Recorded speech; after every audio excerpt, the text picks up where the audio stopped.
Welcome back to Duro3 YouTube channel. In today's video we are looking at the controller I'm building up for the Winter C1518 Rotator.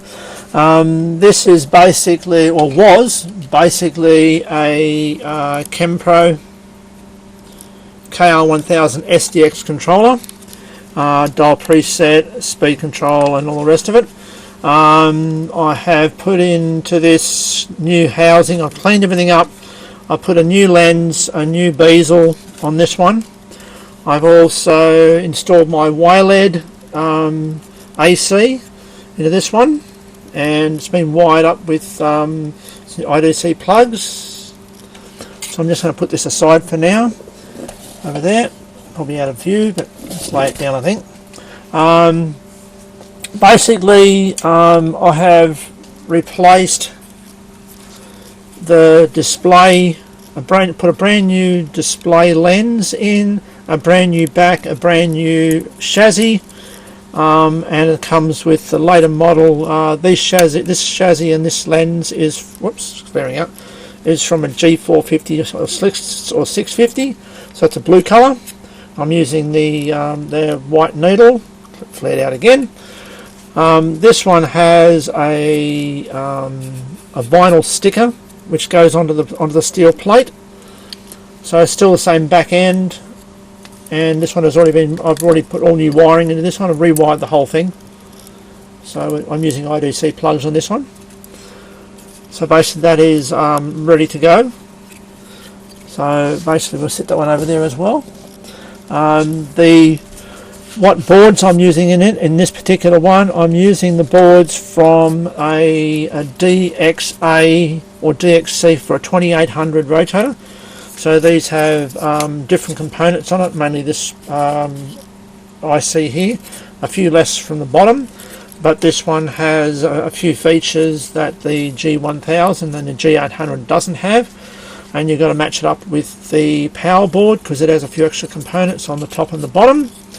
So basically that matches up with, if you've watched the other video, that I have a delay or reduced speed when you're coming into the limit end stops. So basically these two boards are necessary for that. In the same vein, which you probably can't see, I replaced that board and that board, because when you buy the boards they come as a complete unit. So I've pulled out the old switches and I put in brand new switches. So basically, all intents and purposes, brand new PC, brand new switches, brand new potentiometer for the speed control, because the value they use in the SDX is different than they do for the DXAs and DXCs. So we'll put the two PC boards aside. I have got brand spanking new transistor and bridge rectifier. The bigger versions, the ones that are used in the 2800, these have been totally wired up. I was waiting for this Molex plug to come in, so now it's already done. That arrived here today, so I've just got that done. And I'm using the original transformer that comes in the SDX, which is a fairly heavy beast of a thing.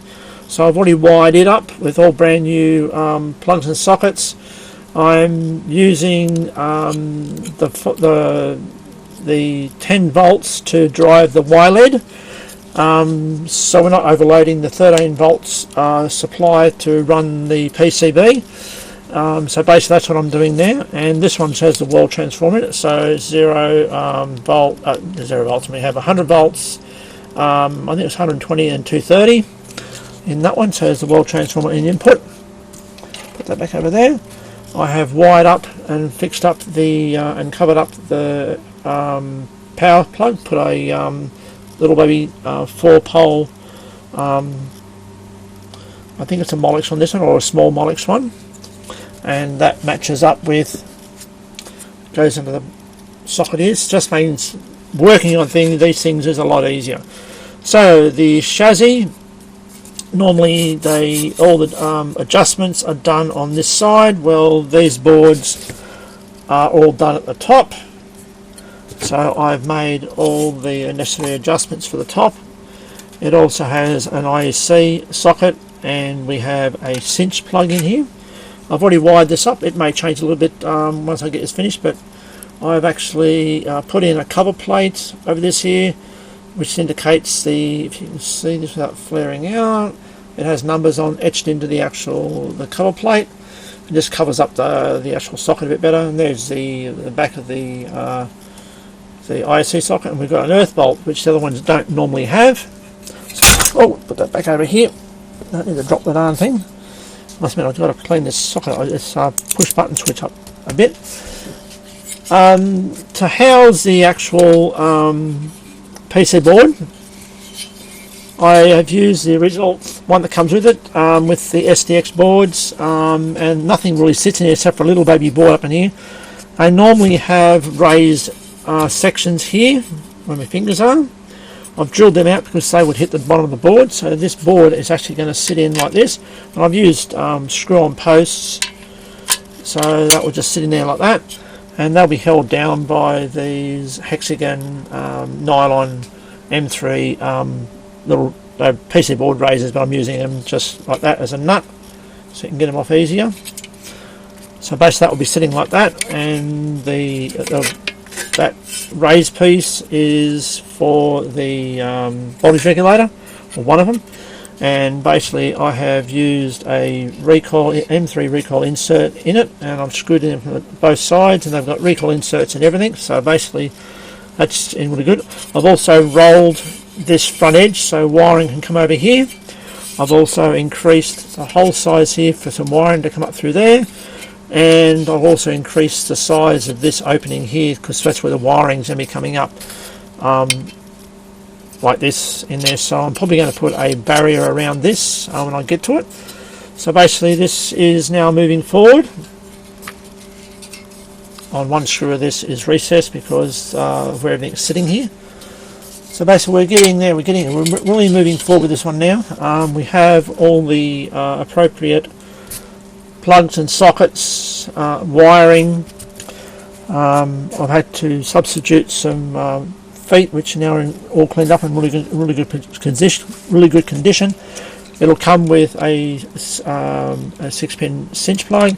Since the 2800 DXA uses an extra wire to activate the slow speed near limit, this one will use 6 wires. So basically this, all intents and purposes, will be a DXA controller, but it is what it is. We're using the old original transformer, new PC boards, new wiring all the way through, new plugs all the way through, and a new display. And so basically I will be now starting to the assembly process of this because I can, and because now I've got everything done, because I was waiting on that plug and the plug, the 2 and the 7-pin plugs. One is for the PC, this one's for this one, that will go into there. I was waiting for that one, and I was also waiting for this one here, so that one will go into there. Oh, blurry. That one will go into there. So basically now I can actually start doing things. Pull it back out there again. Yeah, same thing applies to this one here. This one has one of those same 2-pin plugs on there as well. And I said before, that one goes up to the wire lead, and that one there is another one I use, another Molex style. So basically there we go. Rightio, I'm going to start the assembly process, and I shall be back. Catch on. Okay, let's move back up a bit. Whoops. Rightio, I forgot to mention that since this transformer is so heavy, I've actually done a mod to it. They normally are held in by just 2 screws, these center 2, and this just wobbles around and causes all sorts of grief and bends things. So I'm actually putting in 4 of the washed bolts, screws and bolts. So that's what's going to be holding that in. Okay, I have done a bit of wiring for the plug out. I can actually put in there now. He can go into that one. I've installed the little jumper lead which goes up to the second board. So that's done. I put the power board in. Rightio. I have assembled the front panel display unit and the power switch. So there we are. There's our, stop flaring it out. Yeah, so that's all good skis. Since this wants to fall over all the time, I've got to sit it that way around. Okie dokie, so I'm going to go back and do some more, and I'll be back. We now have the transformer in. I decided to use some slightly shorter ones here, shorter bolts of the 4. And I'll use the really long ones at the back, makes it easy to get them in. I now have the heat sink in for these pieces, with the transistor and the bridge rectifier. They were just screwed in from the bottom. And there's another screw that goes here that holds that platform in here, so there's a screw that goes in that hole there. So I've got everything plugged in and positioned so we can move forward. We're getting really close. Okay, I'll be back. We are moving forward. We now have the tray in, the main PCB in. I've got all my plugs in on that side only. I've got 2 more plugs to go in here, but they go on with the front panel. And basically everything is in there. The wire here is for the LED, as I said before. We have that just pulls out enough to get. So the beauty of these is you can just work with this, and without having to you can remove the whole front panel without having to do too much. So basically there we go. Some nice little yellow adjuster screws in there. The selector switch in here. So there we go. We are getting close. Righty-o, I'll be back.